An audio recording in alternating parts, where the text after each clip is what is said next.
Le Seigneur soit avec vous.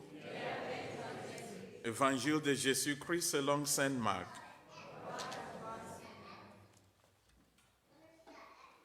En ces temps-là, après leur première mission, les apôtres se réunirent auprès de Jésus et lui annoncent tout ce qu'il avait fait et enseigné.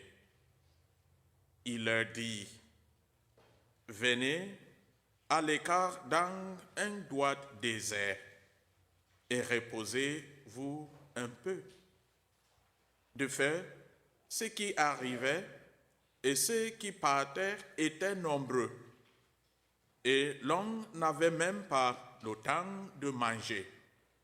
Alors, ils partirent en banc pour un endroit désert à l'écart. Les gens les virent s'éloigner, et beaucoup comprirent leurs intentions. Alors, en pied, détour de vie, ils coururent là-bas et arrivent avant eux. Embarquant, Jésus vit une grande foule. Il fut saisi de compassion envers eux, parce qu'ils étaient comme des brebis sans berger. Alors, il se mit à les enseigner longuement. Acclamons la parole de Dieu. Le thème de mes homélies est « Dieu est notre refuge et notre force ». La lecture d'aujourd'hui nous présente une description parfaite de la protection de Dieu. Dans la première lecture, Dieu a promis de prendre soin de ses brebis parce que les bergers n'ont pas fait le travail. Les Saintes Écritures décrivent le peuple de Dieu comme des brebis. Jean chapitre 10, verset 27. De la même manière, il décrit le dirigeant religieux et les dirigeants civils comme des bergers.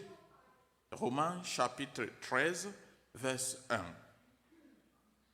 Les dirigeants de l'Église sont les évêques, les prêtres et les diacres.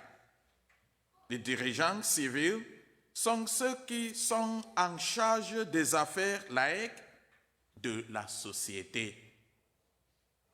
Le chef de l'État, le Premier ministre et tous les chefs de service.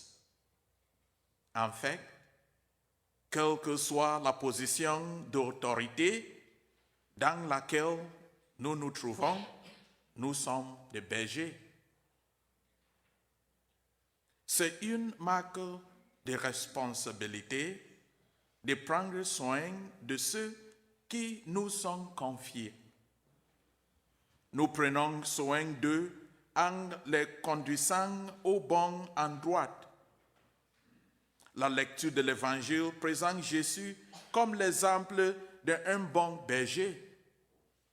Avec amour et soin, il a dit à ses apôtres de se reposer après leur retour de mission. Mes chers frères et sœurs en Christ, pouvons-nous être un refuge et une force pour les autres dans la vie? Les gens peuvent-ils vraiment dire que nous nous comportons comme le Christ? Saint Paul, dans la deuxième lecture, dit « Maintenant, en Jésus-Christ, vous qui étiez autrefois éloignés, vous avez été rapprochés par le sang du Christ. » Que le sang du Christ nous purifie et toute impureté. Amen. Que la paix soit avec vous.